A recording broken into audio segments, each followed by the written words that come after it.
I keep thinking about how people are going to watch this of me that went to school with me and be like, oh. Because, like, this is quite a story. The interview with Brooke was like a summer gentle breeze on a warm afternoon.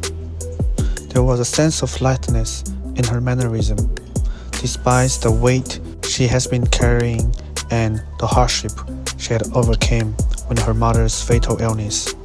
Her dietary condition had set the foundation for the narrative of her life since childhood.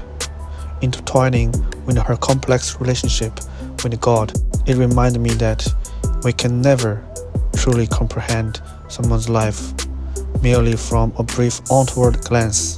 The depths of their thoughts, experience, and the story remain hidden and unknown. Well, okay. I had a plan for 2022. I had a different outlook about how it worked out.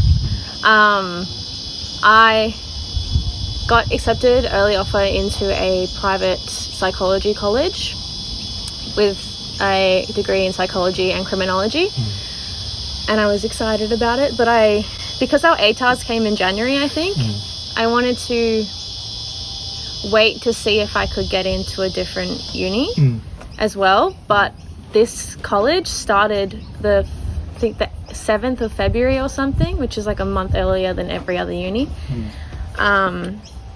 So I delayed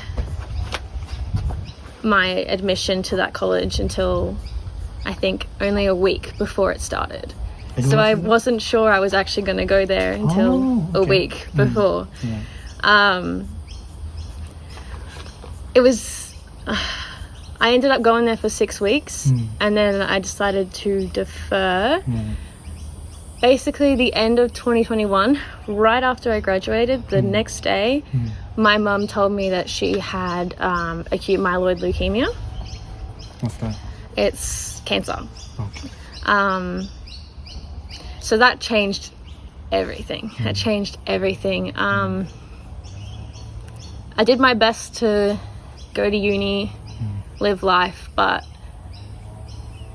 it was too hard. With everything going on, my mum in and out of hospital, didn't know what was going to happen. I decided it was best to defer and work, and that's kind of how it's been. She's fine. She's in remission. It's all good. So it worked out all right. She beat the cancer? Yeah. Wow. She did. That's pretty amazing. It's tricky with cancer because they don't say that you've beat it until you're 5 years into remission. But remission means that she doesn't have cancer. Okay. So technically she beat it, but according to doctors, she hasn't beat it. Okay, so 5 more years. Yeah. We're gonna see how it happens. Yeah, but she's not sick anymore. Okay. How did Noah take this? We all took it differently. He said to me right after we found out, I picked him up from his girlfriend at the time, her house, and I was very upset. I had a hard night. It was probably the weekend after she told us, and it sinks in eventually, you know. And I remember him saying, I'm not going to get upset until she's sick. But we ended up not even seeing her that sick because of the hospital rules and COVID. We didn't visit her. We weren't allowed to visit her. My dad visited her. She was in there for, I think, 2 months. And that was when she was mostly doing all of the sick stuff. But she came home and she was sick. She looked different. She didn't have any hair. I haven't seen him upset. Really?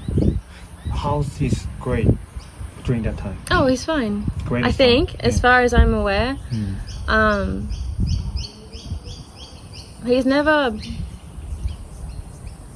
He's good at what he's good at, and he just kind of gets by in what he doesn't care about. If that makes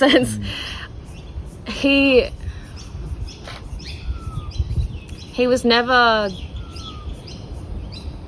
It's not like he didn't show any emotion, but I never had to comfort him, if that makes any sense. We all were feeling it. We were all feeling the uncertainty, and we kind of all just didn't have to speak about it. Can I assume that you have a pretty close relationship with your brother? Yeah. We've always gotten along really well. I also have a sister. I don't know if you know that I have a sister. Is it younger or older? Older. She's 21. She graduated 2019.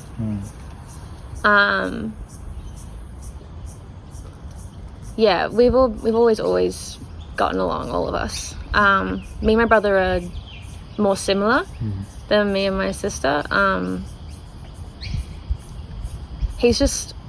I like to think that he likes me. I like to think that he thinks I'm alright. I think he's great. Yeah, he's funny. I love him very much. I'm Brooke Hoffman. I'm 18, almost 19. I don't know what there's much to say about me right now. I'm just kind of...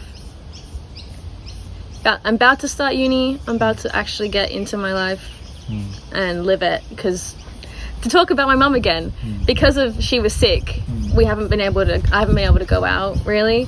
I saw you last week. That's the third time I've been out in a whole year. Yeah. Well, been out to like an 18 plus thing and been able to drink out with people. It's been a very like mask up, lockdown year, because if we go home sick, mum gets sick, she could die, because she doesn't have immunity to anything. This just derailed into my mum again. I'm sorry. No. I have... My parents are together. I was actually born on their wedding anniversary, which, yeah, I mean, it's... Every year I feel bad for them because it's happy birthday, Brooke, and then, oh wait, it's your anniversary too. My family... I have an older sister, 21, a brother, 16, yeah, he's 16. I don't know. We're all very funny people, I guess.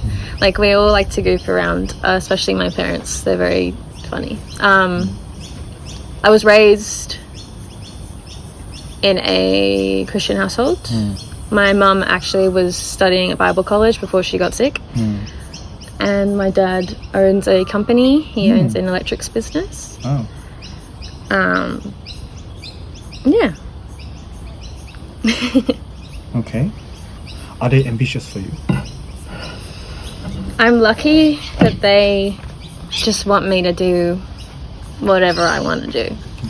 I know they have hopes for me, but they've always been very understanding, and they've never pushed. They've never pushed expectation onto me, really. Only when they know I'm slacking off, like when I'm really slacking off, because there's a difference between not feeling capable and just not wanting to do it, and they're always good at finding that balance. What kind of influence have your parents had on you?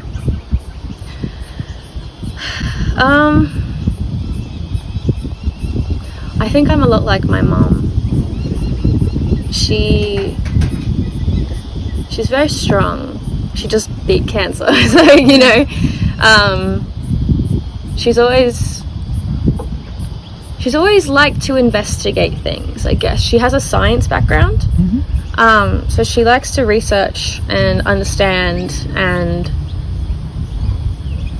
be informed about everything.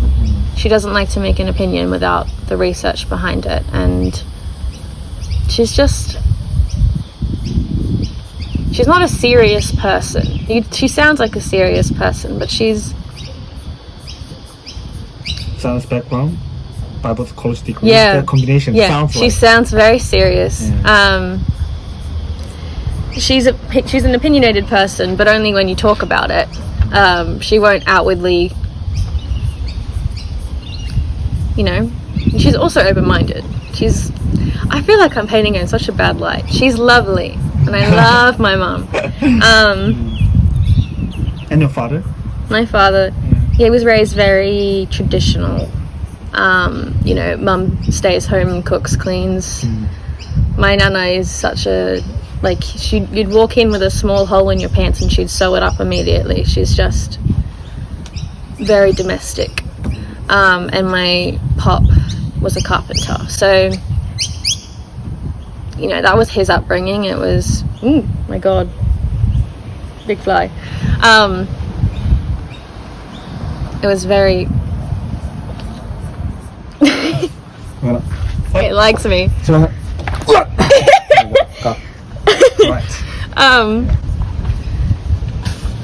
Yeah, he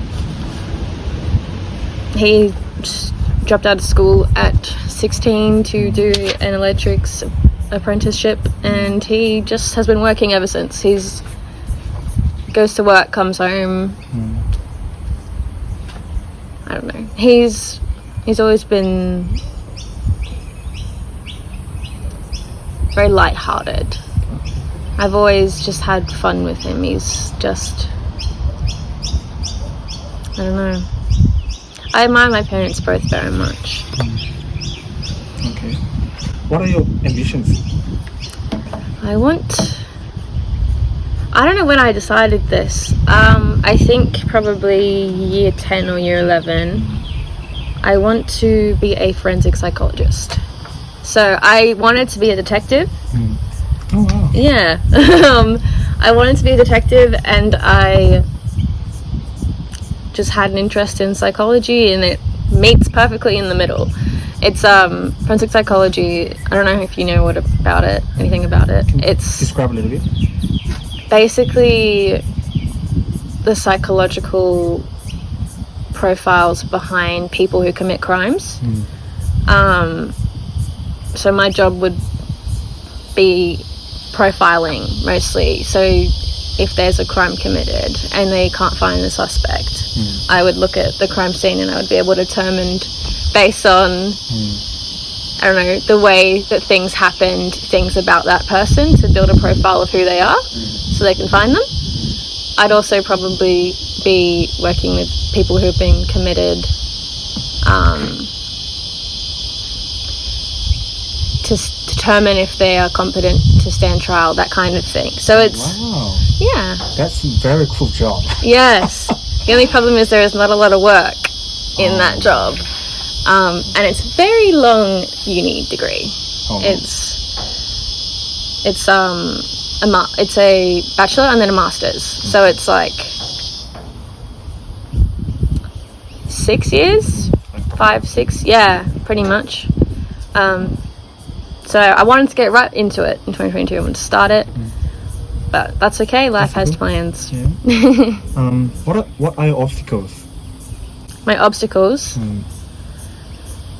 to getting there?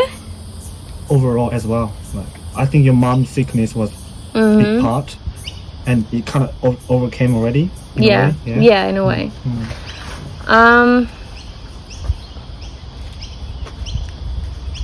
I find that I'm very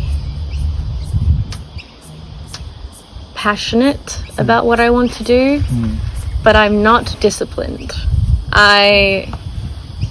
That was my real downfall in school, is that I wanted the grades and I wanted the ATAR and I wanted these things, but I never held myself accountable.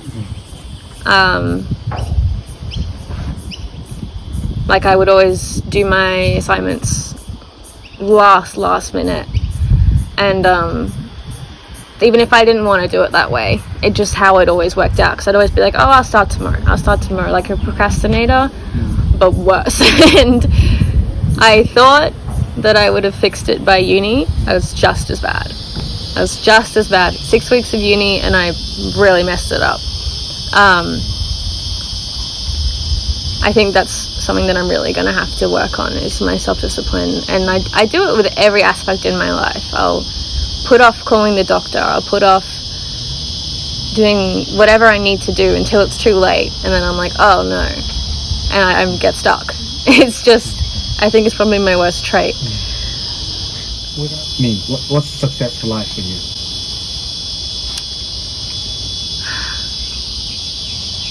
I don't want to say contentment because I don't think we can ever actually reach a state of content. There's always something else you want. There's always something else that you feel like you're missing. Maybe that's just naive. Maybe we can actually reach content, but as far as I am aware, we are consumer hungry people, and I think I just want to be comfortable. I think I'm the kind of person that always compare myself to other people. Like in what way? Every way. Okay. Tell me about it. Grades, looks, personality, charisma, all of that. Okay. Did you have a good childhood? I did, an interesting childhood. My parents were great, my family was great. I had a stable life in that way, but I did grow up with other problems that are interesting. Yes. I will tell you about it. When I was a baby, I developed a disorder. It's called ARFID. It's an eating disorder, but it's basically fear-based. So what happened was I was transitioning from milk to solid as a baby, and I choked, or we don't know, we can't know exactly what it was, but this is what they've determined based on my case.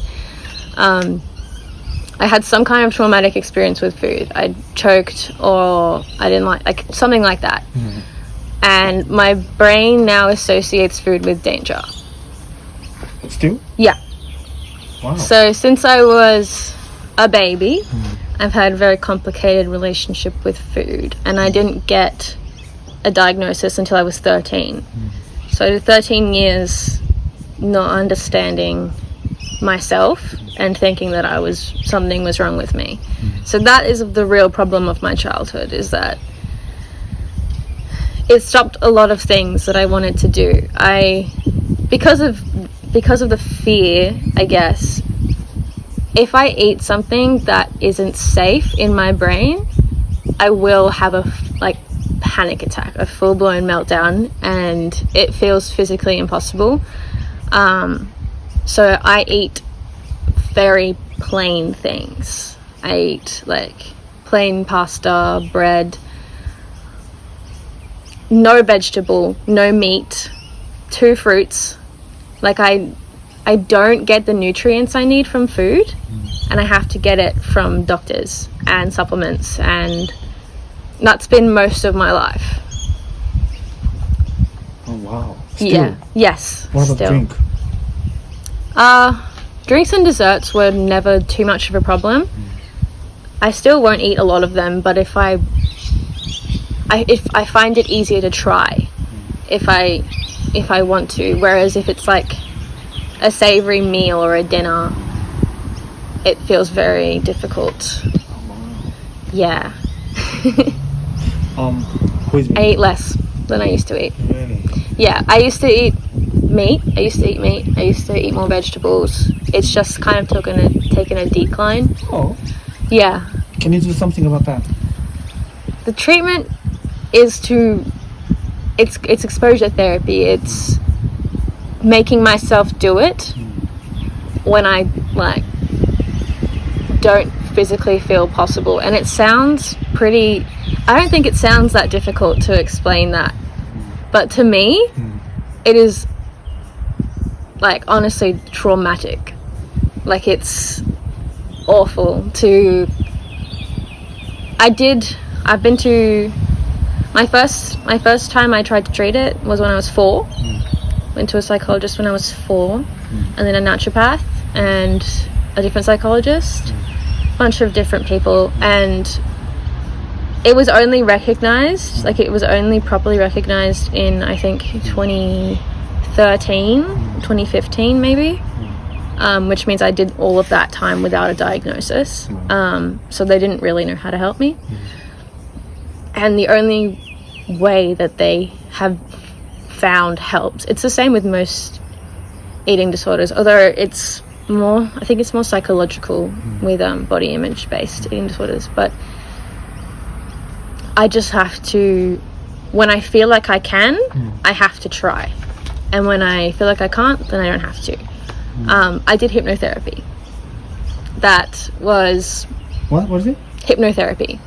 Oh. Yeah, so when I was 15, I think 2019, I went to the specialist in Australia. I went to him in Melbourne, and that was when I actually finally got to understand what was wrong and what was going on.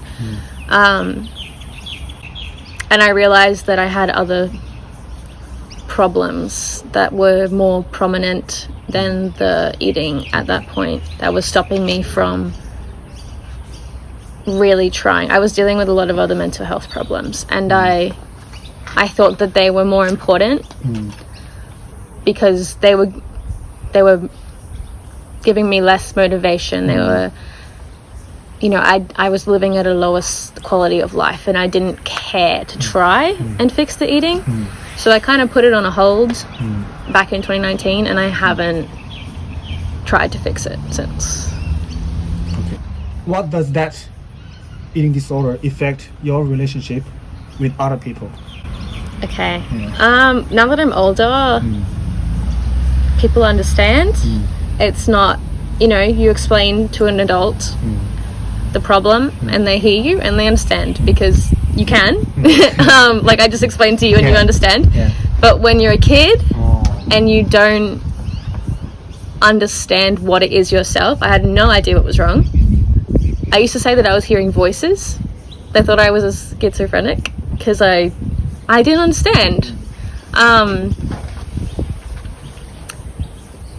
missed out on a lot of parties and a lot of school camps, and most of that was my choice because it was very intimidating environment to have to explain to all those people why I couldn't eat.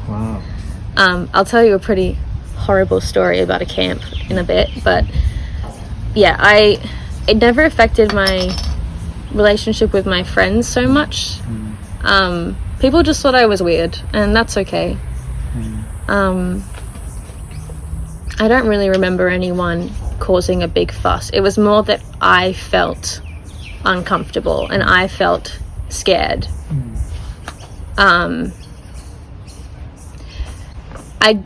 camp story. So year 6 camp, it was the first camp I'd been to in a long time because you go away and I didn't have the foods that felt safe to me, but I was being forced to eat, so they were very upsetting environments for me. But it was the year 6 camp, it was the big camp, and I decided to go. And I had a teacher there tell me that my parents must have hated to have me. They told me, she told me that I must be such a pain to them. That's horrible. Yeah. I was having... What's her name? No. If she sees this, which she definitely won't, I have no idea if she even remembers, but I got to the dining room thing, and I had food with me that I brought because we talked to the principal, and he, I had food in my cabin in case there was nothing for me to eat at dinner, and I just had to tell them and they'd go up and get the food for me. But for some reason, I don't know why, I started to have a panic attack. And my friend Sonia, you remember Sonia Wensley? Of course. She obviously knew all about it, and she realized, and she took me outside, and she went and got my teacher, who was a man who couldn't get into my cabin because he was a male teacher in the girls' cabin. We told him, and then he told the teacher who was in charge of the cabin. And that's when it happened. When I was in a full panic. I was crying a lot and walking up there, and she was telling me those awful things. And I don't think I've been to camp ever since. Okay. Another trauma. Yeah. Alright. I think I don't feel really impacted by her now. I just think she was misinformed, and it wasn't nice to say to a kid who was upset, but I don't think about it very much. Yeah, I was never quiet about my eating problems in high school. I did a speech about it in year 7. Did you? Yeah, I kind of regret that. That was really strange. Why? I don't know. Why are you regretting it? What did you say? I don't remember, but everyone was kind of like, and I was like, why did I do that? That was, I don't know. But yeah, it's interesting, especially for me to watch other people that I went to school with, to see them talk. Changed a lot. Since high school? Yeah, you feel much more mature. Oh. That's my impression, you know? Yeah. You have some sort of weight in your existence, Yeah. you know? I think I've always had it. Oh, okay. I just think school is not the place to bear it. I mean, it is, but it wasn't for me. Bear what? My problems. My life. But was it safe environment for you? Yeah, I've always had a good group of friends. I'm more of the kind of person who has a couple close friends than like a big group of friends. But I never really had major problems with anyone, so That's good. yeah. Do you think you'll get married one day? Yes. How many children? If I have them, Yeah. 2. Okay. I don't know if I want them yet. Oh, really? Yeah. Okay. You don't know yet? Don't know yet. That's a problem for later. Do you believe in love? Yes. What? Have you ever been in love? Yes. What does that feel like? Oh, hopeful. I think. Warm. It's safe. Kind of scary.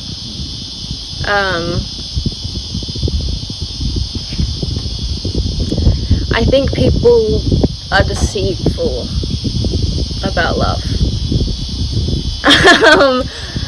People, you know, maybe people who don't have a different view of love, have a different upbringing, have a different,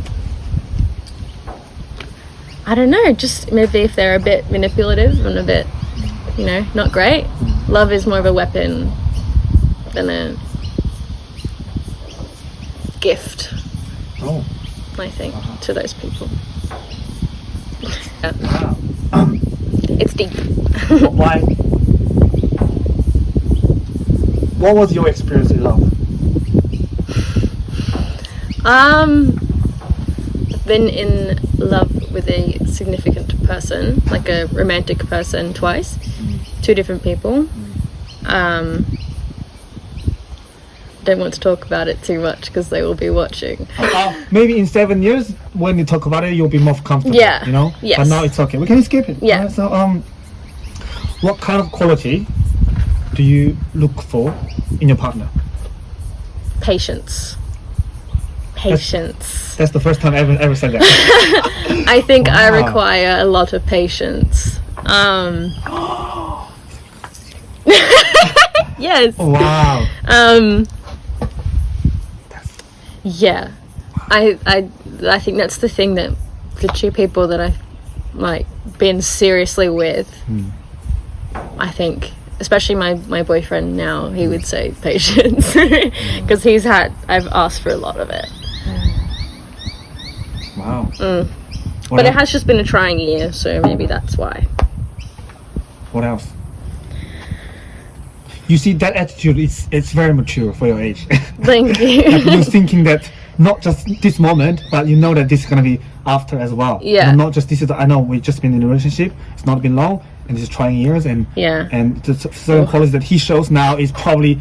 It's not promising that always gonna be like this. Yeah. But that's very mature. Yeah. How did you? You're only like 18, 19. How? My life has been interesting. I've been blessed in some ways, other ways not. Okay. Oh wow. Fair enough. What else?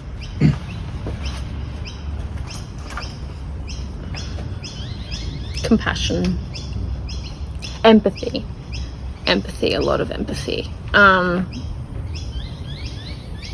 Those are I think those are the deep foundational things, but there's the light things like funny and nice. What about the being Christian? Oh, I'm not Christian. If my mum sees this, Oh Jesus! Don't show it to her though. it's okay. I won't show it to her. But since when? I've had a very complicated relationship with religion my whole life. We're gonna talk about that later. Yes. Let's focus on love just now. Yes, Clear love, just now, love, yeah. love. Yeah, all right. Well, when you are religious, love is different, Very different. very different. But love now, yeah. I don't know. Okay, now actually, then if that's the case, you gotta talk about a bit of religion. So when did you sort of? Well, I like to say I'm agnostic, which means I believe in something, but I don't know what it is. So I'm not atheist. I think I've always struggled with it. Yeah, I had people in my life that really were die-hard religious, and they would encourage me, and then I'd kind of just be like, yeah, God.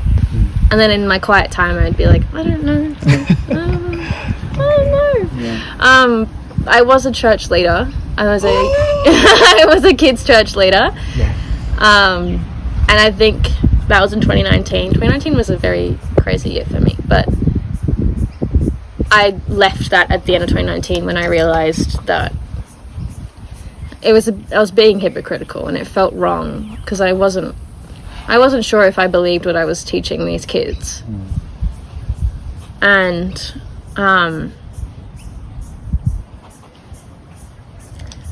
God, there's been times in my life where I've thought that I felt God. And that is an uncomparable feeling. At least for me, yet I haven't felt anything that comforting than that, belief that I had God. But yeah, I guess the cracks really started to show in 2019. I don't know what really pushed me out, but I had a complicated relationship with the church that I was going to. They're great people. They're lovely people. I just think for that period where I wasn't sure if I believed and they needed me to be 100% certain, it just clashed. Yeah. But you knew me when I was diehard Christian girl. That was my first few years of high school. Year 8. Yeah. Wait, sorry, I was year 9, so you were year 9 then. Year 9, then you were diehard Christian. Year 10, kind of. Yeah, that's when I left. Oh, okay. Yeah. All right. I think year 9, I was lying to myself a bit. I don't know if I've ever fully 100% been certain, and that's normal. I think any Christian person, even my mum, would say that there's times where you're not sure. And that's faith. That's what religion is. You have to have faith. And you'll have doubt. That's part of faith. But yeah, I don't know. Maybe I'll go back to religion. Maybe I will be atheist. And your father, is he Christian? Yeah. Hardcore? Casual. Okay. He goes to church on Sundays. I don't know how it extends past that. I haven't talked to him about his religion before. Okay. And your mom, do you go to church with her? She went to the morning service and I went to the evening service, which was more my age group would go to the evening service. Would you break your mom's heart if you... Oh, it would absolutely shatter it. How can you can talk about it here then? Okay. But you're gonna face that one day though. Here's the thing. If this is how she finds out, then this is how she finds out. I don't have the heart to go and say this to her. But if it gets to it, if it comes to it, I will sit down and I'll tell her what I just told you, and she will still love me. Okay. So I'm not worried. Okay, that's good then. I think it's quite brave in a way. Thank you. In a way, it's like out of closet, like Mom, I'm gay. You know, it's similar in a way to you. That's the level of for Christian people. Yeah, you know, that's like it is. It's kind of intimidating thing to do. Okay. Do you think your parents could have been afforded to send you to private school? Yes. Why didn't they do it? Burmese girls. My dad went to Normanhurst Boys, and my mum went to Penno. No way. Yeah. Wow. Yeah. Class of '88. My mum, Mrs. Haywood, she graduated with her and was friends with her my whole childhood. I was like, Adele?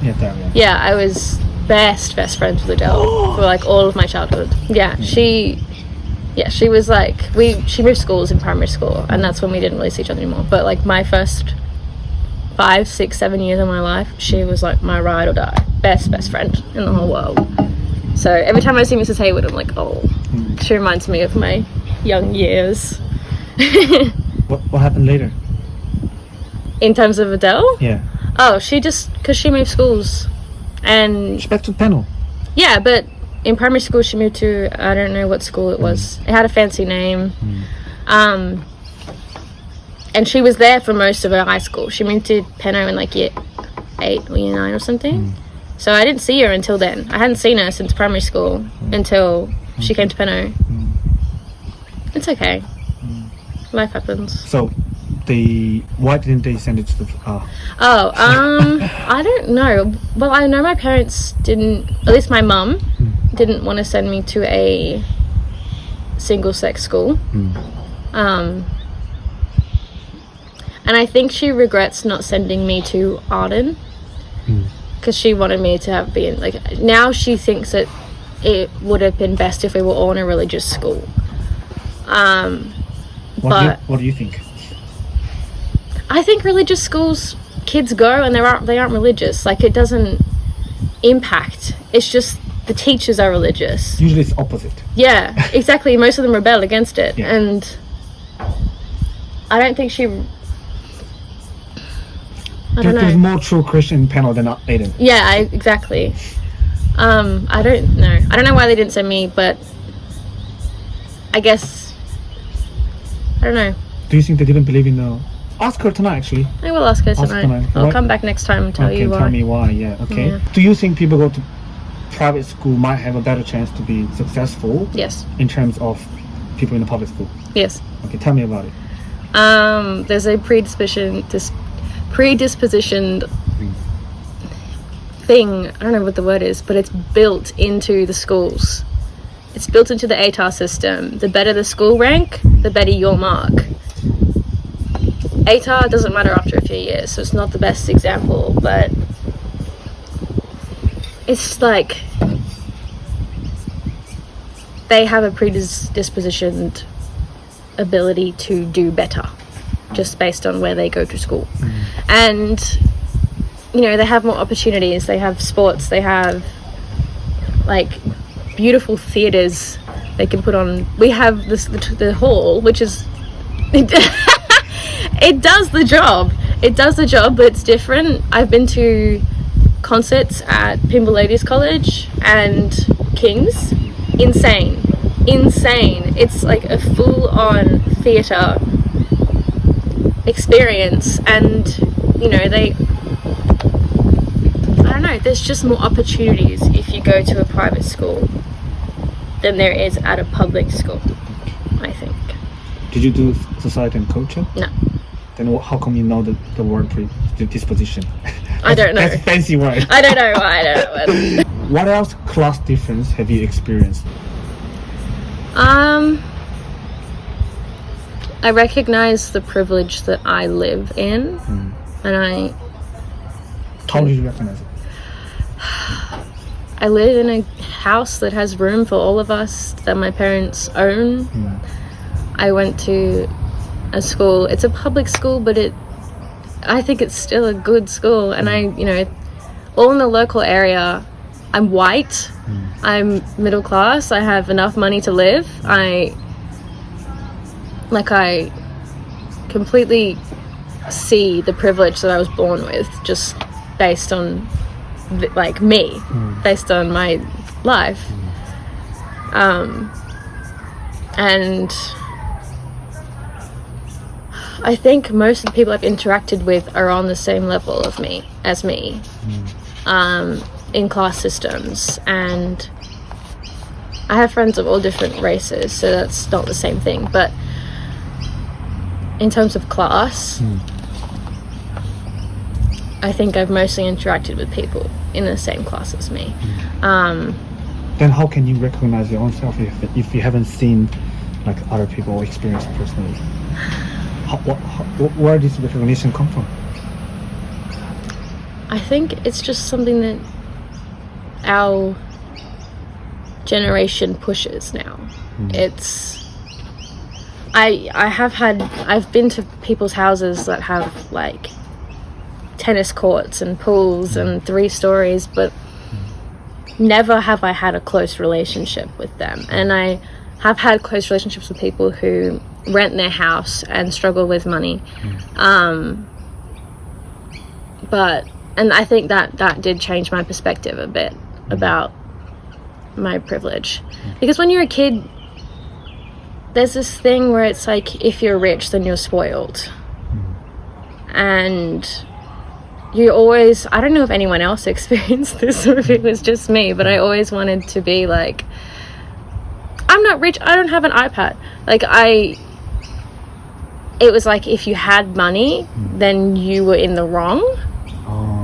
That was how I've always experienced it. There was always a shame thing, but also if you didn't have money, you were in the wrong. And I'm not excessively wealthy, but I'm comfortable. And yeah,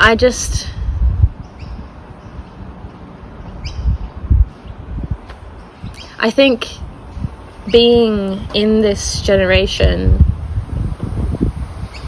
online and all these things, you interact with people and you experience things, as well as just hearing from people that I wouldn't normally hear from, their perspectives. Not personally, I'll just be on TikTok or something, or YouTube, and I'll scroll past someone explaining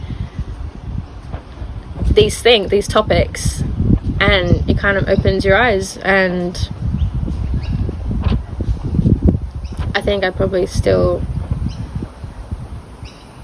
always more to be aware of.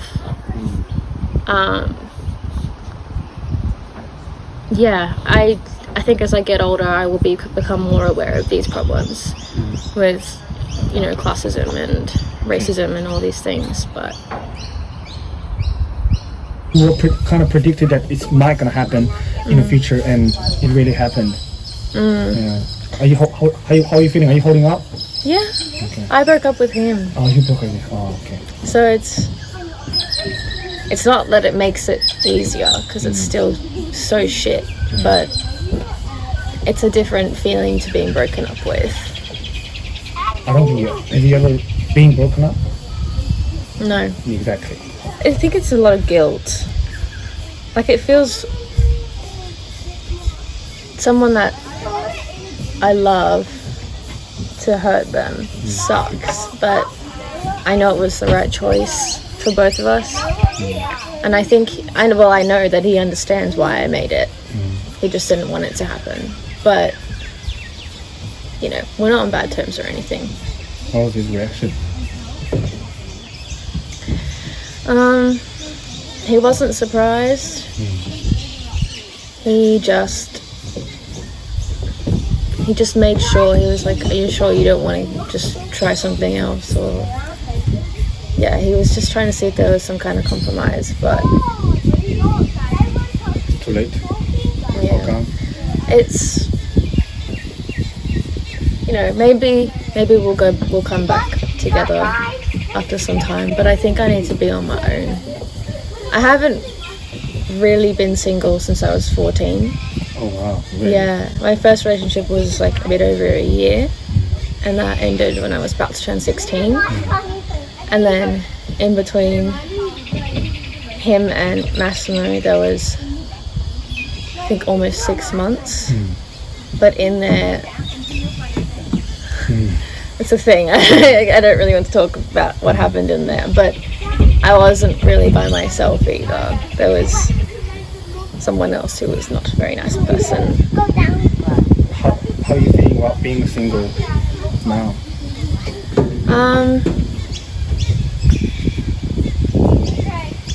I think it's what I need.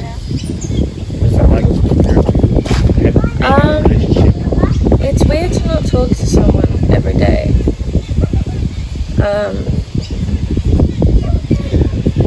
As to what it's like, I don't really know.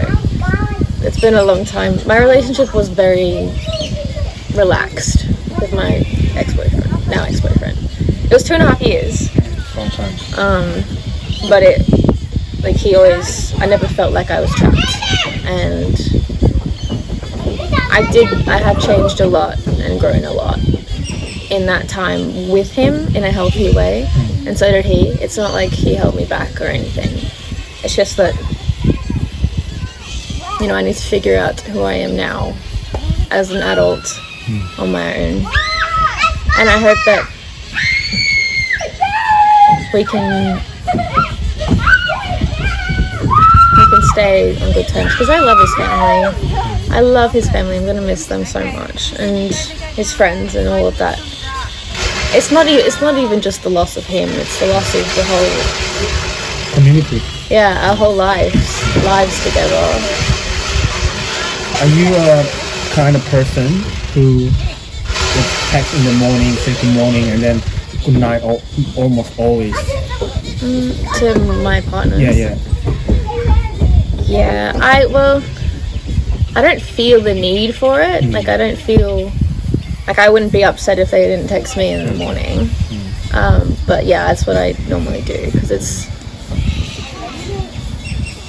I think it's just kind of a routine thing, and it's nice. Absolutely. Yeah. Yeah, but it wouldn't bother me if it didn't happen. Because I asked some of the boys in the interview, and they say nah, like they wouldn't check phone for a while. Yeah. What's a good thing in life too, Brooke? What's a good thing in life? Yeah.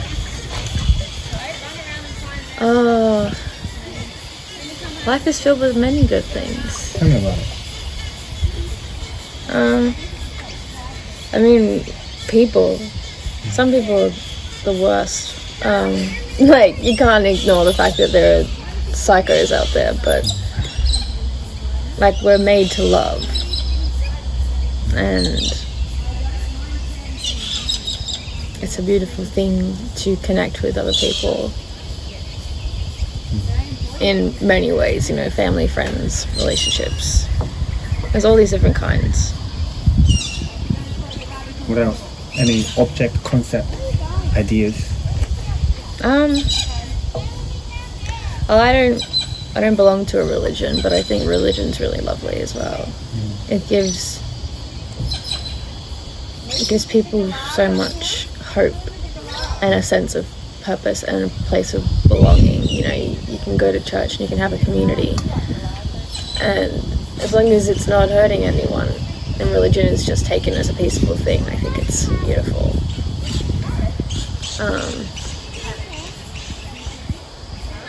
I mean, material things are nice. Like, who doesn't like their stuff?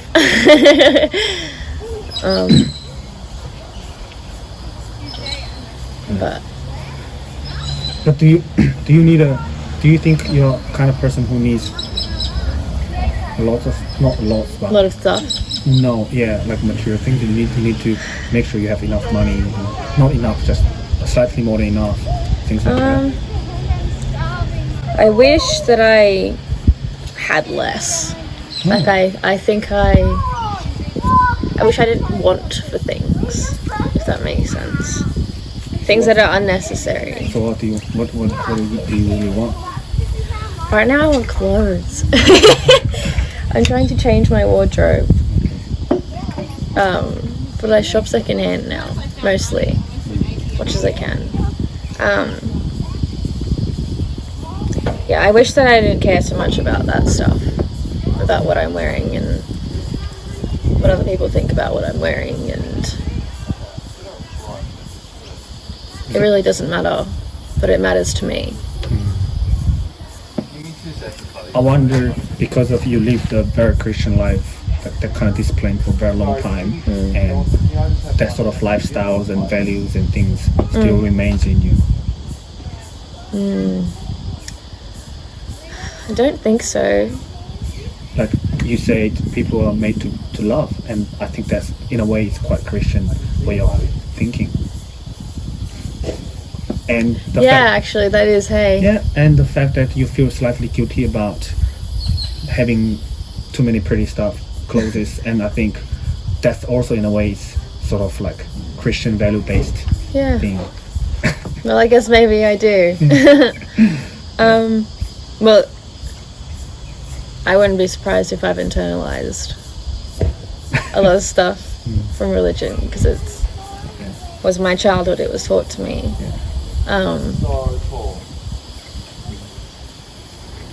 Because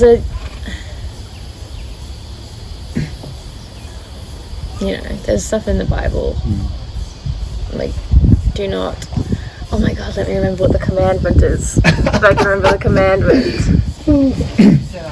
The one that's like, don't look over at your neighbor's, is it fish? Yeah. It's like, don't look over at your neighbor's fish. Do not covet. Don't be jealous. Don't want what someone else has. This is what we do all the time. We I know. At Instagram and, oh my god, that person is doing this and having this life, and oh my god, I'm so jealous, and make us slightly feel shit about ourselves. Yeah. What is the most enjoyable thing to do in your life right now?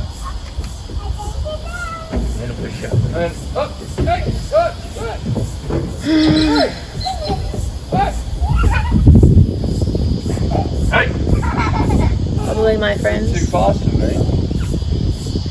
I mean, I have a paint by number at home that I'm really enjoying. But What did you paint? it's like a Venice canal. Is it acrylics, oil painting? Acrylic. Oil painting, I am traumatized from my major work. Oh right, you did art as well. Oil painting was so brutal. How was your your result for art? My result was okay. I think it was... I mean, art scale's really bad, apparently. Because you got to be top. Yeah, I wasn't top, but I was alright. I think 70s. I think. Isn't Yeah, well, I pick up like random hobbies. Really? Like Tell me I'll about it. cross stitch for a while, and then I'll, get really into my paint by number, or I knit, or like wow. I just go through these weird random phases of like different things. You're the type of person who is open to try new things and adventures and explore different things. That's great, isn't it? Yeah. I did some macrame with my mum. That was pretty cool. Or like the knot tying. Have you seen macrame? It's like, pot hangings, like the little plants, and they like hang from like a string thing. Yeah. There's all little knots in it. That's macrame. Okay. It's pretty fun. To-do list before you die. Oh god. I want to go skydiving with my dad. With your dad? My dad. Well, he told me growing up, like only probably one time, and I never forgot it, that he would go skydiving with me. And now I really want to go skydiving. I know that I'll actually like freak out, but I think it'd be pretty freeing. Plus, after you do that, like, not much is gonna scare you. I think in terms of like heights and all that. I really want to go to Switzerland. Why? It's just beautiful. Like I'm not really a beach person. Okay. I don't like summer. I don't like sand. Oh. Yeah, I like winter. I like being cold. And I think Do you like snow? I've never seen snow. No way. Well, when I was really little, we went to some place. I don't remember where it was. To see snow, but it wasn't like snow. It was like ice chunks that were like this big. No, but it was so fun. And it was just ice chunks, and I think I'd really love being in like a snowy mountain. And like the Christmas markets in those countries. Just sounds very me. Very Christmas. Yeah, I love Christmas. Yeah. Anything else that you want to achieve? You would like to have this or done that? No regrets. Daddy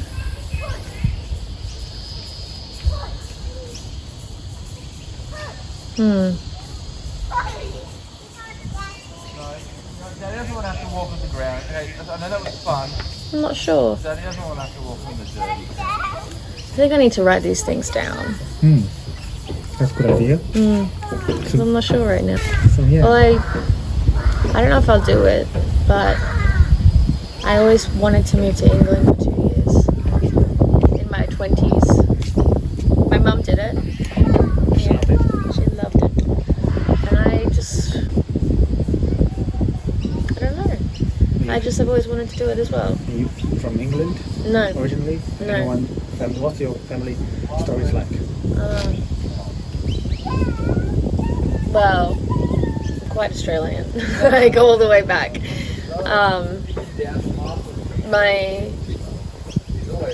I have some Aboriginal heritage as well. Wow, that is awesome! Yeah, it's very distant though, so I don't. But do you get some sort of benefits of it? No, I'm only 1/32nd, so it's very distant. But my granddad, my pop. I actually don't know how this works, but his cousin, I think, is full, and he's an elder. And Pop goes and visits him every now and then. And my dad has never taken us. No, I don't know. It would be cool though. He's also never been. Like we know the dream time of our tribe and everything, but we just haven't ever been to visit. So I don't say anything about it because it doesn't. I don't want to say that it's part of me when I don't know much about it and haven't been involved with it, but it is. It's in there.